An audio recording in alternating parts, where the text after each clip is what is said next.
cuma saya tertarik dengan apa yang Dr. Asri cakap, bagaimana kita perlu berhemah dalam politik untuk menegakkan keadilan dan sebagainya. Kalau doktor cakap, doktor, saya nak tanya doktor ni, saya tertarik. Ada waktunya saya teruja.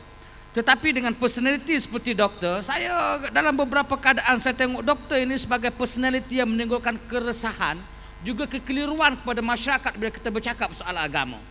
Saya ingat, kita ingat bahawa doktor menjadi kontroversi dalam isu Wahabi, menjadi kontroversi dalam isu ludah ustaz, menjadi kontroversi dalam isu mengajar tanpa lesen.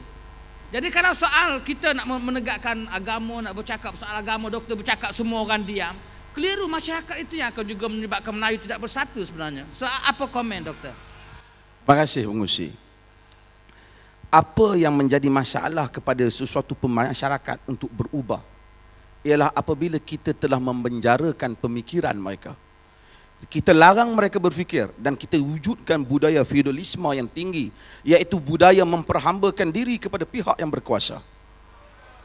Apa yang kita perlukan ialah kita mahu supaya dididik rakyat supaya mampu berfikir. Dan saya kata banyak isu-isu yang dibangkitkan itu ialah isu apabila kita ajak orang berfikir dan orang akan menyelesaikan masalah ini dengan tomahan. Dan isu tomah-mentomah antara parti politik apabila mereka tidak dapat menjawab antara satu sama lain telah menjadi budaya yang panjang. Dan budaya ini dimasukkan dalam masyarakat Melayu sejak dulu. Kalau ada orang bagi pandangan dalam satu masyarakat dan orang lain tak tahu apa pandangan dia, dia akan dituduh dan ditomah. Dan saya fikir budaya ini kita perlu buang. Semua parti politik dan individu masyarakat Islam perlulah menjadi orang yang yastami'unal qawla fayattabi'una ahsana. Hendaklah mendengar apa yang orang kata, apa hujah dia, apa alasannya, dan mengikut yang baik. Bukan hanya berdasarkan orang ni kata begini, orang ramai cakap begini, maka kita kata macam mana orang ramai kata. Kita mesti membaca fakta, membaca alasan dan membaca penghujahan.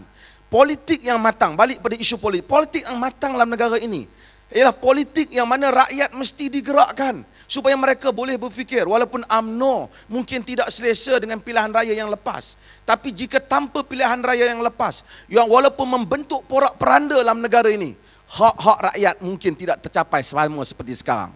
Adik Aminur Rashid yang ditembak itu, jika dia ditembak sebelum pilihan raya 12, saya fikir mungkin kesnya ditutup. Tetapi walaupun menyebabkan berlaku sedikit sebanyak porak-peranda, kerana keresahan, bukan saya sokong semua perkara isu yang dibawa, tetapi perubahan kadang-kadang memang menggelisahkan, tetapi ia akan membawa setiap orang kembali kepada haknya, diberikan hak. Dalam soal politik yang penting dalam negara ini ialah kita mesti mengembalikan hak rakyat ke tangan rakyat, supaya rakyat mempunyai haknya. Dan apabila feudalisme, federalisme itu terlalu kuat, sehingga penafian hak rakyat itu berlaku, sehingga dia anggap siapa yang ada kuasa politik cakapnya semua benar, maka itu akan menjadikan rakyat sebagai jakun di hutan.